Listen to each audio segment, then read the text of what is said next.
आज का ये कार्यक्रम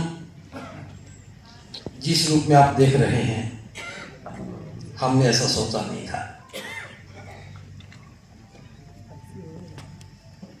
अनायास दिल्ली आना पड़ा और एसपी आनंद जी को याद किया। शशि भूषण जी के घर बैठे, थोड़ी देर में वो भी आ गए। मैंने पूछा भी खाली कब तक बैठे रहोगे, कुछ कर लो। उन्होंने कहा जी आदेश करो, एक प्रोग्राम कर लेते हैं। तो सोचा ये था कि दिल्ली के लोगों को ही बुलाएंगे, और इन्होंने बस कहा, ऑडिटोरियम बुक कर दिया। उसके बाद हमारा काम शुरू हुआ। हमने कहा जब कर ही रहे तो दिल्ली के लोगों को क्यों, पूरे देश को बुलाएं।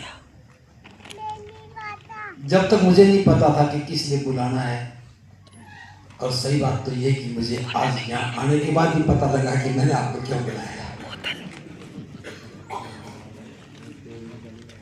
कई बार ऐसा होता है, हम चलते रहते हैं और हमें पता भी नहीं होता कि हम कहाँ जा रहे हैं, और फिर पता लगता है कि हम मंजिल पर पहुंच गए।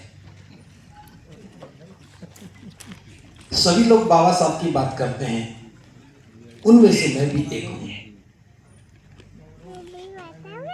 पहले पढ़ते थे तो बाबा साहब ने क्या कहा बस यही बताते थे।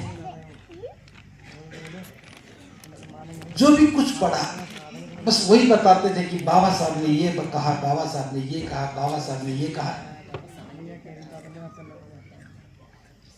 फिर समझ में आया बाबा साहब ने कहा था वो बात तो ठीक है, किसको कहा था और किस लिए कहा था। विषय तो यही था कि किसको कहा, किसने कहा। और हम भी क्या कर रहे हैं, हम भी तो बताए तो रहे हैं बाबा साहब ने ये कहा, बाबा साहब ने ये कहा।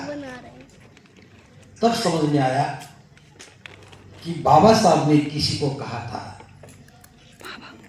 वो कौन हो सकता है जिसको कहा, और क्यों कहा था। जरूर इसके पीछे भी कोई मकसद होगा। जिसको कहा उससे कुछ उम्मीदें थी, और जिसके लिए कहा वो मकसद था। हम वो दो ही चीज छोड़ गए, बस बाबा साहब ने कहा, बाबा साहब ने कहा, बाबा साहब ने कहा। यहां से वास्तव में जीवन में एक रूपांतरण हुआ। जो बाबा साहब ने कहा उसे हमें सुनना है।